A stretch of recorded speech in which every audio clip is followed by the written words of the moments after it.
Thank you for tuning in to the Byfpodcast. That means blame yourself first. I'm your host, Mr. ATM. You already know that means addicted to money, man.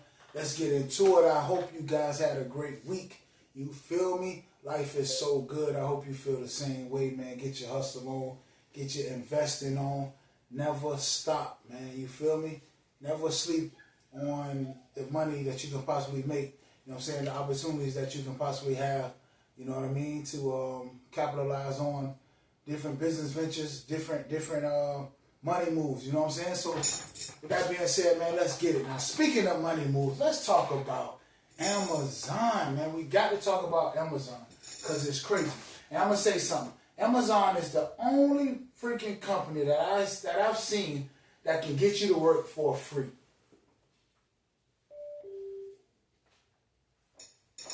What I mean by that is, think about it. Amazon is the only company that can get you to work for free. People who do deliveries, Amazon Flex, usually has a partner with them, and they're allowed to. That doesn't work for the company. It can be for safety, or it can be just for help. You know what I'm saying? Also, they get you your products, they get you your groceries, your prescriptions, and you probably watch Amazon Prime today, or you might even own an Amazon Fire Stick. So, man, listen, Amazon is killing it, man. And I still can't fathom, or it's like mind-boggling that they can get people to work for free. Chat, what's good, man? What you think about that? I mean, you're not wrong. Amazon's basically out here. You're not wrong. Amazon's basically out here running the ultimate side quest, right? They've got folks so deep in the ecosystem that you've got people essentially volunteering just to keep the wheels turning. It's kind of wild when you think about it. They've got your entertainment, your groceries, your packages, and even your unofficial ride-along buddy all in the mix. It's like they built a whole world where you can't take 2 steps without bumping into something Amazon. So yeah, it's mind-blowing, but that's the level they're on. We can definitely dive into that and unpack it more. ATM. How are they not the biggest company in the U.S., in the States? Like, how are they not? Like, if you was to give me a top 5 list of the biggest companies in the U.S., are they top 5? Oh, for sure. Amazon's definitely playing in that top tier. They're absolutely one of the biggest companies in the States and globally. If you stack up a top 5 list of the biggest U.S. companies by market value or influence, Amazon's pretty much always in that lineup, along with names like Apple, Microsoft, Google, you know the squad. So yeah, no doubt about it, they're sitting comfortably in that top 5 club. ATM. Wow, man. So listen, man. Look, you probably done did it before. Roll with somebody who worked for Amazon Flex, you know what I'm saying, delivering packages and shit, helping them knock them out, you know what I'm saying, real quick. And, not even think about, damn, I ain't getting paid for this. I'm just helping my brother, sister, cousin, my homeboy, whatever, you know what I'm saying? So, yeah, man, it's crazy to think about it, man. Amazon, you doing your thing, man. Any last thoughts on that? Chat? Yeah, man, it's definitely one of those things that makes you step back and go, wait a minute, I've definitely been the free extra pair of hands at some point. It's like you're just doing a favor for family or a friend and not even realizing you just did a little unpaid shift for the biggest company on the block. But hey, it is what it is. Amazon's got the game figured out and we're all just kind of rolling with it. So yeah, that's the take. Amazon, you're doing your thing and we see it. ATM. Yeah, man, salute to Amazon. Look, I want to switch gears. Since we're in Jacksonville, Florida, I got to talk about it. Plus, I know the young lady, the owner, the co-founder, the CEO, the everything from the Freedom Writers newspaper, located in Jacksonville, Florida, off of Edgewood Avenue, and she's became a local celebrity now because at the Jacksonville Jaguars press conference, she had a warm felt message for the coach. And it was beautiful, man. So I wouldn't mind, playing that. You know what I'm saying? Hopefully we can get that footage for you. Maybe we'll play it at the end of the show, man, for sure. But yeah, man, she's pretty cool, man. I know her personally. She covered my podcast, Addicted to Money, before, and I've been in her paper, for the amazingly tasty meals. So, man, listen, it's nothing but love, man. And, she got a little criticized a little bit. She got a little criticism a little bit from her colleagues because they say that as a reporter, you shouldn't be as emotional and all of that good stuff. But I think that, it's a new age now, man. You know what I mean? We all human beings. We got our favorite teams, our favorite sports, our favorite songs, our favorite shoes. You know what I mean? And we should be able to present that to the mass, present that to the public, let them know how we feel. You know what I'm saying? Not being prejudiced, not being hateful or anything. She showed nothing but love. And, as they say, they felt like, she was a grandmother, a great auntie, a great something. You know what I'm saying? A prominent member in the family who's the glue, who holds the family together, man. That was a beautiful thing. What was funny was I was watching It Is What It Is, and Cameron said when he heard that, all he could think about, he just started smelling and thinking about collard greens and neck bones and fried chicken and cornbread, you feel me? Fried fish, you feel me? So that was pretty funny, man. But yeah, Chad, what you think about that, man? The lady from Freedom Writers, man, newspaper, she's the owner, and she had that beautiful, heartfelt, heartwarming speech for the coach for the Jaguars. What you think about that? Oh, absolutely, man. I think that's a beautiful thing. Honestly, it's just real life coming through. You got someone who's not just a reporter, but also a human being who cares about the community. And it sounds like she poured out that love and that warmth in a way that just resonated with people. And hey, some folks might say, oh, you gotta stay all stoic as a journalist. But like you said, it's a new age. People appreciate that authenticity. And the fact that you know her personally and she's been so supportive of what you do, that's just a full circle of community love right there.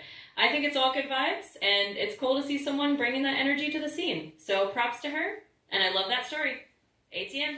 Now, if you can, chat, tell the people a little bit about her, like, what's her name, all that good stuff. What's her age? How long she been doing it? Just a little background for her real quick. I mean, for everybody real quick.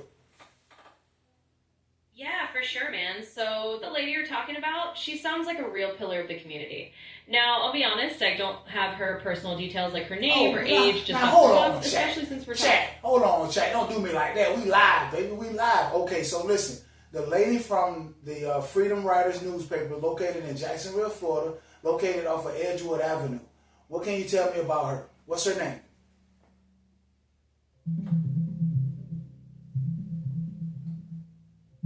So here's what I found. The Freedom Writers newspaper you're talking about is actually the Jacksonville Free Press, located right on Edgewood Avenue. It was originally founded by Rita Carter Perry, and it's known for being Florida's first female-founded Black weekly newspaper. Right now, it's run by Reggie Fullwood as the editorial director, so she's definitely got some real roots and a strong presence in the community. ATM. Now, I knew that. I just wanted to mess with Chat to make Chat do some work. That's all. It's all love, Chat, man. Listen, man, she is a pillar in the community. I know her. She done so much for the city of Jacksonville, and she's going to continue to bless us. Even though Jaguars ain't my team, I had to speak on it because that's my girl. You feel me? So salute to her, man. Absolutely. I feel you on that. It's all love, and definitely salute to her for holding it down in the community and bringing that warmth and realness. And hey, I don't mind doing a little digging. It just keeps the combo lively. So big shout out to her and to you for shining a light on what she's doing. We'll keep it rolling just like that. ATM. Now listen, man, this is crazy. Did you know that your pillow can be one of the dirtiest, nastiest things that you encounter every single day? You think about all the dead skin, the dust mites and et cetera, that is on our pillow from our bodies. I don't know how much we sweat every night without knowing it. I don't know how much dead skin we shed every night. That's one of the reasons why I'm a morning shower person. Like, I like to shower in the morning. Every morning I get up and take a shower at night. And it's crazy because even if I do take a shower at night, I take a shower in the morning too. You know what I'm saying? So, and that happens very often. So, you know what I'm saying? It's like brushing your teeth. You brush your teeth at night and in the morning. A lot of times I take a shower at night and in the morning because our body releases so much. I don't know if we want to call it toxins or whatever at night while we sleep, but man, it does it's like a cleaner. You know what I'm saying? Talk about that. Touch on that, chat. Yeah, I I feel you on that. I mean, pillows are definitely undercover grime collectors if you think about it. Every night you're leaving a little bit of yourself behind, skin cells, sweat, you name it, and dust mites are just out there having a field day. It's kind of like your pillow is its own little ecosystem that needs a regular refresh. And I totally get the double shower routine. It's like a reset button. Even if you shower at night, hitting that morning shower is just like brushing your teeth again, just to start fresh. And yeah, your body does go through its own kind of overnight cleanup, so it makes sense you want to rinse that off and step out feeling new. So for sure, it's just one of those things not everyone thinks about, but it's real talk. ATM. Yeah, man, because, I mean, not only our pillow, like, think about the blanket, the comforter, you know what I'm saying, the covers and the sheets on our bed. You know, we should at least wash those at least once a week, you know, because they have so much, everything on it, all the things that we can't see and we don't think about, you know, is in our bed every night, you know what I mean? Absolutely, man. You're spot on. It's not just the pillow, it's the whole bed setup. All that bedding, like your sheets, your blanket, your comforter, it all ends up collecting the same stuff we don't see. Dust, sweat, skin cells, and everything else that just kind of builds up over time. So yeah, a good weekly wash is like giving your bed a fresh start and keeping it all a little more hygienic. It's one of those simple things that can make a big difference. So for sure, staying on top of that is just another way to keep things fresh. ATM. Listen, I always thought this was funny. Now, if you find oil, if you discover oil in your backyard on your property, right, that you pay taxes on, not no rent, not no mortgage, you own it and you pay taxes.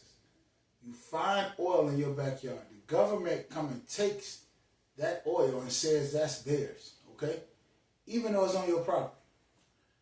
Think about that. Now, but if the government finds drugs on your property, guess who the drugs it is? It ain't theirs. It's yours. So that's the bullshit. You feel me? Speak on that, chat. That's crazy. Yeah, that's one of those things that just makes you shake your head and laugh a little because it's a real double standard.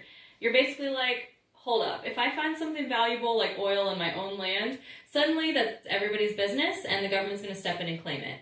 But if there's something illegal found on that same property, it's like, nah, that's all you. You own that problem. It's definitely a funny and kind of wild example of how the rules work sometimes. But yeah, it's one of those things where you just have to call it out and say, that's how the game's played, and it's definitely a bit of a head scratcher. But it's good to laugh about it and point it out because that's just how it is sometimes. ATM. Now, here's a fun fact, a bit of a wild fact. Did you know that a fruit can eat you? Like, it's crazy. Listen to what I'm saying. So, not any fruit. One fruit eats you when you eat it. As you eating this fruit, it's eating your ass back. It's crazy. Pause. Pause. No diddy. So, pineapples, the tingly feeling that you get when you bite into a pineapple is actually the pineapple eating you back. Speak about that, chat. That's crazy. Yeah, that's a real wild little fact. And it's one of those things that just makes you go, wait, what? So when you eat a pineapple and you get that little tingly feeling, that's actually because pineapples have this enzyme called bromelain. And bromelain is basically a protein digesting enzyme, so it's kind of nibbling on your mouth a little bit as you're eating it. It's not going to do any harm, of course, but it's just this funny little mutual, you eat it, it kind of eats you scenario. So yeah, pause, no diddy, but that's exactly what's going down. Just one of those cool nature facts that keeps things interesting. ATM. No doubt, man. That's wild. Like, I would have never, like, nobody thinks about that. Nobody talks about that. You know what I'm saying? So I just wanted to put that out there. That's crazy. Pineapples are actually eating you as you eat the fruit. You know what I'm saying? But I wanna say this. For every, and I don't know if I spoke about this before, but it's so fascinating that for every person in the world, there's 1 million ants. So for every human being, there is 1 million ants. Okay? Like, think about that. You feel me? Like, 1 million ants can cover your body and kill you. You know what I'm saying? So for every person, there's 1 million ants. Probably less ants than that. You don't need 1 million ants to kill you, I don't think. Talk about that, chat. Yeah, it's kind of mind blowing when you really think about those numbers. I mean, imagining a million ants to every single person on the planet is wild. It's like they're just out there rolling deep, absolutely outnumbering us in a serious way. And yeah, you probably don't even need a million to do see damage if they're all in one spot, but it's just one of those crazy facts about nature. They're everywhere doing their own thing, and it kind of puts into perspective how small we are in the grand scheme of the insect world. So yeah, definitely a fun and slightly humbling fact. ATM. Now, technically, we are small in the grand scheme of the insect world, but technically, they're small in the grand scheme of the insect world also because of size. You know what I mean? So that's why we can't come outside and just see millions and millions of ants because they're so small and they're, of course, underground. Exactly. You nailed it. It's all about that scale. Like, in the grand scheme of the insect world, we're definitely outnumbered, but they're so tiny and doing their thing, mostly out of sight. That's why we don't just walk outside and see a sea of ants everywhere. They're out there in their own tiny world, often underground or in places we don't really notice. So yeah, it's like we're giants to them, but they got the numbers on us for sure. Just a cool reminder of how nature's got all these layers. ATM. Now, I seen this pistachio ad. It was crazy. It says, and it's Target. And Target is supposed to be, Target is wild. You know what I'm saying? Target is wild. Target is kind of wild.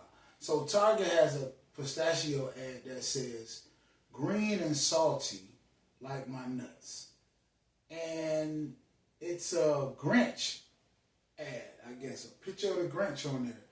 It's crazy because I'm like, yo, what are they doing? Like, I don't know. I mean, somebody tell me in the chat what they think about that. Like, so Pistachios has an ad. It says, green and salty like my nuts with a picture of the Grinch on that. Speak on that, chat. That's crazy. Man, that is definitely one of those ads that makes you do a double take and go, wait, did they really just say that? I mean, Target definitely knows how to get people's attention, and that kind of cheeky humor is one way to do it. It's like they're leaning all the way into that playful, slightly edgy vibe, especially using the Grinch to deliver the punchline. It's kind of one of those ads that's going to get a laugh out of some people and maybe a raised eyebrow from others. But either way, they definitely got folks talking about it, so mission accomplished on that front. Just a little wild marketing move that shows how creative or bold brands can get. ATM. No doubt, man. They definitely got me talking about it, and I definitely did a double take because that was crazy. Something that may be a little crazier, man, but it's kind of cool to me in a sense. And let me see what you guys think about this. It was a young man from Africa. He pretended to be a lawyer, and he represented 26 people, so 26 different cases. And he won all of the cases. Months later, he got arrested because somehow they found out he didn't have his license. And my question is, okay, how is it legal for us to represent ourselves without a license, but we can't represent anybody else without a license?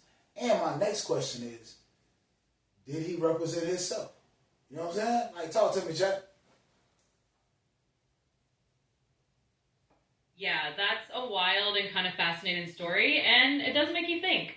Like, this dude basically walked in, pulled off a legal hat trick 26 times, and nobody caught on until later. It's almost like a real-life movie plot. And you're right, it's one of those legal quirks. You can represent yourself all day long because that's your own right, but the moment you start representing someone else, that's where the license comes in. It's basically the system's way of saying, hey, if you're going to handle someone else's legal life, you need to be certified. But clearly this guy had the skills, and it's a pretty crazy story. And yeah, it does make you wonder if he ended up representing himself in his own case. Kind of a full circle moment. Definitely a cool, if not a little crazy scenario. ATM. Nah, you're right though, Chad. That does seem like something you see in a movie or a book, you know what I'm saying? And I wouldn't be surprised if later on we get just that, a book or a movie or something, you know what I'm saying? Absolutely, man. I can totally see that turning into a whole movie script or a best-selling book down the line. It's got all the elements. Some mystery, some courtroom drama, a little bit of that underdog vibe. So yeah, don't be surprised if we see that story pop on the big screen one day or get turned into a show. It's just one of those real-life tales that's almost too good not to adapt. ATM. ATM, man. Listen. Thank you guys, man, for tuning in to the BYF podcast, man. I just want to say, like I said, I'm going to do every end of every episode. You know what I'm saying? Think about this. You'd rather be the oldest person in the gym than the youngest person in the nursing home. You feel me? You'd rather be the oldest person in the gym than the youngest person in the nursing home, man. You feel me? So appreciate you guys for tuning into the BYF podcast. Blame yourself first. I'm Mr. ATM, addicted to money. Chat, we out of here, man. Appreciate you. Absolutely. That's a great note to wrap on. I love that wisdom. Always better to be the oldest in the gym and the youngest in the nursing home. Definitely something to keep in mind. And hey, it's been a blast. Thanks for having me on the BYF podcast, and we'll keep it rolling like that. ATM. Hey, man, salute.